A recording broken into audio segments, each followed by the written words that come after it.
జమ్మూ కాశ్మీర్ పహల్గామ్ ఉగ్రదాడి నేపథ్యంలో భారత్లో ఉంటున్న పాక్ పౌరులు దేశం విడిచి వెళ్లాలని కేంద్రం ఆదేశాలు ఇచ్చింది. అయితే గడువు ముగిసినా భారత్లోనే వేలాది మంది పాక్ పౌరులు ఉన్నట్టు కేంద్రం స్పష్టం చేసింది. 3 రోజుల్లో భారత్ను 537 మంది పాకిస్తానీలు వీడగా వీరిలో 9 మంది దౌత్యవేత్తలు అధికారులు ఉన్నారు. వీరంతా అటారీ వాగా సరిహద్దు నుంచి పాకిస్తాన్కు చేరుకుంటున్నారు. అలాగే పాక్ నుంచి 14 మంది దౌత్యవేత్తలు అధికారులు సహా 850 మంది భారతీయులు మన దేశానికి చేరుకున్నారు. ఇక పహల్గామ్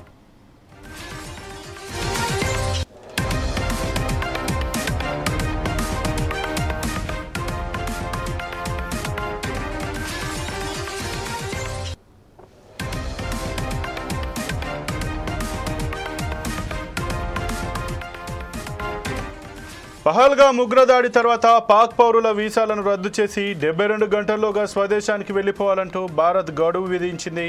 అయితే 3 రోజుల గడువు ముగిసినా కూడా ఇంకా భారత్లోనే ఉండే పాక్ పౌరులపై చర్యలు తీసుకునేందుకు కేంద్రం రంగం సిద్ధం చేస్తోంది.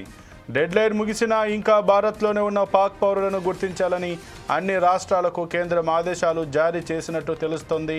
వీసా రద్దు తర్వాత భారత్లో ఉంటే 3 ఏళ్లు జైలు శిక్ష లేదా 3 లక్షల జరిమానా లేదా 2 శిక్షలు విధించే అవకాశం ఉంది.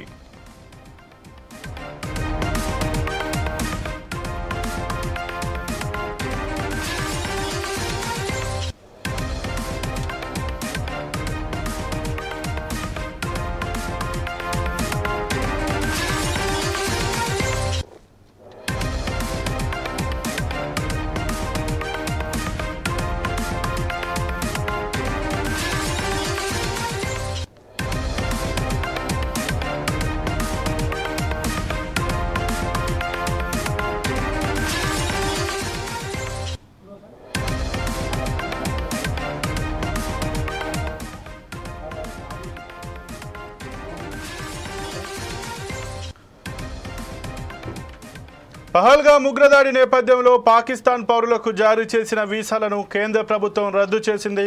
దాదాపు అన్ని రకాల వీసాలను రద్దు చేసి 72 గంటల్లోగా స్వదేశానికి వెళ్లిపోవాలంటూ గడువు విధించింది. సాధారణ వీసాల గడువు ఆదివారంతో ముగియగా వైద్య వీసాలపై వచ్చిన వారికి మంగళవారం వరకు గడువు ఉంది. ఈ నేపథ్యంలో కేంద్రం విధించిన గడువు తర్వాత కూడా భారత్లోనే ఉండిపోయిన పాకిస్తానీ పౌరులపై అధికారులు కఠిన చర్యలు తీసుకోనున్నారు. ఇమిగ్రేషన్ చట్టం ప్రకారం వీసా గడువు ముగిసిన తర్వాత కూడా దేశంలోనే ఉన్న విదేశీయులకు 3 ఏళ్ల జైలు శిక్ష లేదా 3 లక్షల జరిమానా లేదా 2 విధించే అవకాశం ఉందని అధికార వర్గాలు తెలిపాయి.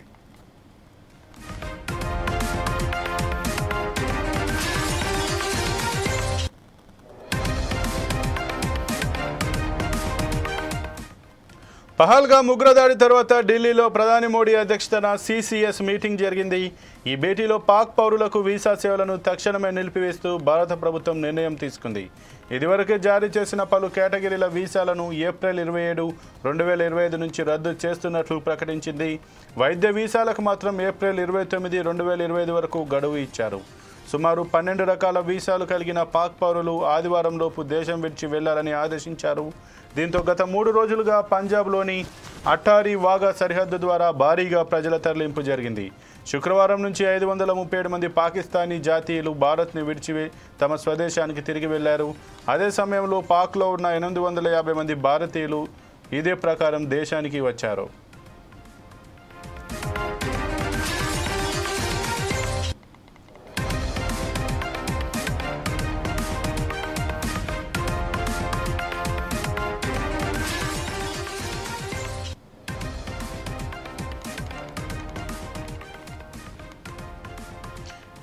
ఇక ఇదే అంశానికి సంబంధించి మరింత సమాచారం మా ఇన్పుట్ ఎడిటర్ శ్రీనివాస్ అందిస్తారు. శ్రీనివాస్, చెప్పండి, కేంద్రం 72 గంటల సమయం ఇచ్చినా ఇంకా ఎందుకు పాకిస్తానీలు దేశం వీడకపోవడానికి కారణాలేంటి?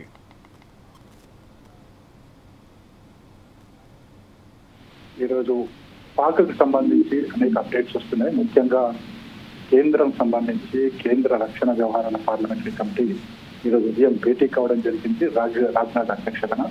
ఆ భేటీలో ఏదైతే గత వారం రోజులుగా పాక్ కి సంబంధించి పాక్ మీద తీసుకున్న నిర్ణయాల తర్వాత దేశంలో కలిగిన పరిణామాలన్నింటి మీద కూడా చర్చించడం జరిగింది. ప్రధానంగా మనం చూసుకుంటే గనక ఏదైతే భారతదేశంలో ఉన్న పాకిస్తాన్ పౌరులు వెంటనే ఖాళీ చేయాల్సిందిగా కూడా ఆదేశాలు జారీ చేసి 72 గంటలు కావస్తుంది.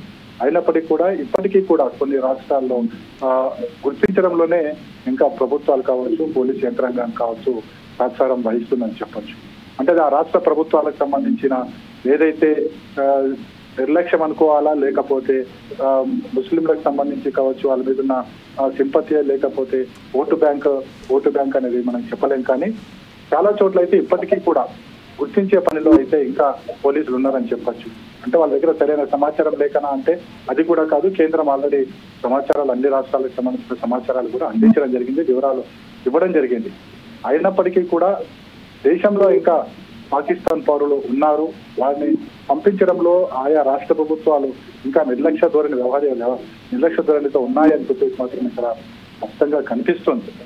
ఎందుకంటే ఉదాహరణకు మనం తెలంగాణ తీసుకున్నా, లేదా కేరళ తీసుకున్నా, లేదా వెస్ట్ బెంగాల్ తీసుకున్నా, అక్కడ పరిస్థితులు మనకు ఒకసారి కనిపిస్తుంటాయి. ఎందుకంటే ఇప్పటివరకు కూడా తెలంగాణకు సంబంధించి ఎంతమంది పాకిస్తాన్ పౌరుల్ని వెనక్కి పంపించారు, ఎంతమందిని ఇంకా వీసా ఉన్న వాళ్ళు ఎంతమంది ఉన్నారని ఇప్పటికీ సమాచారం ప్రభుత్వం దగ్గర లేదా, లేకపోతే కావాలని ఇవ్వడం లేదా అనేది కూడా తెలియని పరిస్థితి.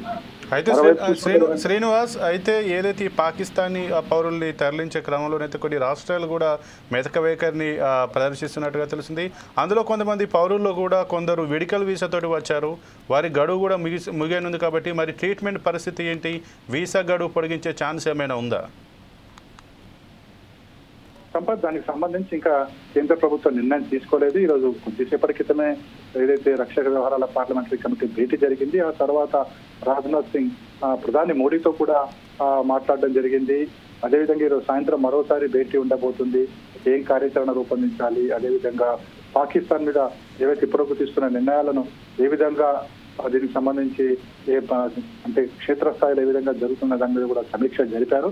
అయితే ప్రధానంగా ఎవరైతే పాకిస్తాన్ వలసలు మన దగ్గర ఉన్నారో వాళ్ళందరినీ కూడా పంపించేందుకు ఏర్పాట్లు అయితే సీరియస్ గానే చేస్తున్నారు. అయితే మెడికల్ వీసా మీద వచ్చిన వాళ్ళ గడువు కూడా 29కి ముగుస్తుంది. 29 తర్వాత వాళ్ళు కూడా వెళ్ళిపోవాల్సి ఉంటుంది. అయితే ఒకసారి చూసుకుంటే కనుక మెడికల్ వీసాలకు సంబంధించి కూడా కేంద్ర ప్రభుత్వం ఇచ్చి కూడా దగ్గర వారం రోజులు గడుస్తుంది.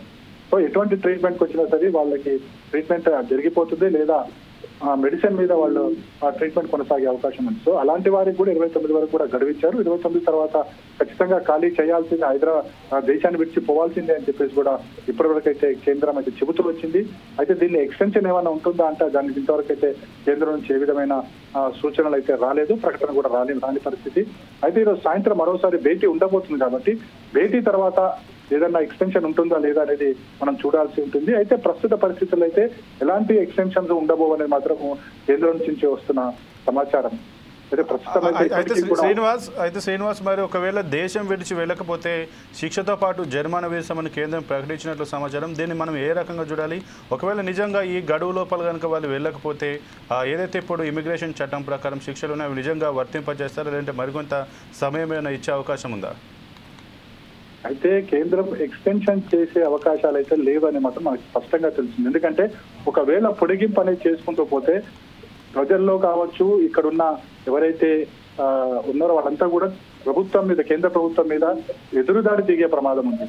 ఎందుకంటే ప్రజలందరూ కూడా ఇప్పుడు పాకిస్తాన్ మీద ప్రతీకార రేచతోనే రగిలిపోతున్న పరిస్థితి. అలాంటి పరిస్థితుల్లో ఎక్స్టెన్షన్ చేసుకుంటూ పోతే మరింత మెత్తపడే ఛాన్సెస్ ఎక్కువగా ఉన్నాయి అనేది ప్రజల నుంచి వస్తున్న అభిప్రాయం. అదేవిధంగా కేంద్రం కూడా ఎక్స్టెన్షన్ చేయాలన్న ఆలోచన ఎక్కడో కనిపించట్లేదు. ఎందుకంటే పాక్ మీద ఒత్తిడి పెరుగుతుంది, రోజు రోజుకి ఒత్తిడి మరింత పెరిగే అవకాశం కనిపిస్తుంది. ఎందుకంటే అక్కడ జలాలు తాగునీటి సమస్య ఇప్పుడు జటిలమవుతున్న పరిస్థితి కనిపిస్తుంది. అదేవిధంగా అక్కడ వ్యవసాయానికి నీరు లేని పరిస్థితి మరో 2-3 రోజుల్లో అక్కడ పరిస్థితి ఆందోళనకర స్థాయిలో వెళ్లే అవకాశం ఉంది. కాబట్టి ఇలాంటి పరిస్థితుల్లో ఏ విధమైన మెతక వైఖరి అవలంబించినా తిరిగి అది దేశానికే చేటు తీసుకొస్తుంది. కాబట్టి కేంద్రం ఆ దిశగా అయితే ఆలోచన చేయటం లేదనేది మాత్రం స్పష్టమవుతుంది. ఖచ్చితంగా వాళ్ళని దేశం విడిచి పోవాల్సిందే అనే దాన్ని ఇప్పటికీ కూడా టికాన్ అయి ఉంది.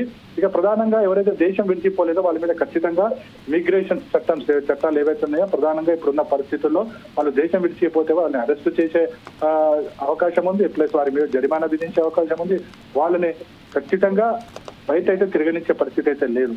అయితే ఇప్పటికి short term visas, long term visas, medical visas, business visas, ఈ 5-6 రకాల వీసాస్ వీరన్నిటి అందరూ కూడా దేశం విడిచిపోవాల్సిందే. మెడికల్ వీసాలకు సంబంధించి మాత్రమే 29 వరకు గడువు ఇవ్వడం జరిగింది. వాళ్ళు కూడా దేశం విడిచిపోవాల్సిందే, లేకపోతే కనుక వారిని అరెస్ట్ చేసే అవకాశాలు అయితే ఎక్కువగా కనిపిస్తున్నాయి. ఎందుకంటే ప్రస్తుత పరిస్థితుల్లో ఏదైతే ఇండియాలో ఉన్న ఈ పాకిస్తాన్ పౌరులు ఎప్పుడు ఏం చేస్తారో తెలియని పరిస్థితి, అందులో స్లీపర్ సెల్స్ కూడా ఉన్నాయనే ఒక అనుమానాలు కూడా వ్యక్తమవుతున్న నేపథ్యంలో ఎవరినైనా బయటకు తిరిగితే, వాళ్ళు ఎవరైనా పాకిస్తాన్ కి ఏజెంట్స్ గా వ్యవహరిస్తే, లేకపోతే ఉగ్రవాదకి ఏజెంట్స్ గా వ్యవహరిస్తే మరో పరిస్థితి, మరో ఉగ్రదాడి జరిగే అవకాశం, ప్రమాదం ఉంది. కాబట్టి కేంద్ర ప్రభుత్వం ఆ దిశగా ఏ విధంగా కూడా ఆలోచించడం లేదని మాత్రం తెలుస్తుంది. Right Srinivas, thank you.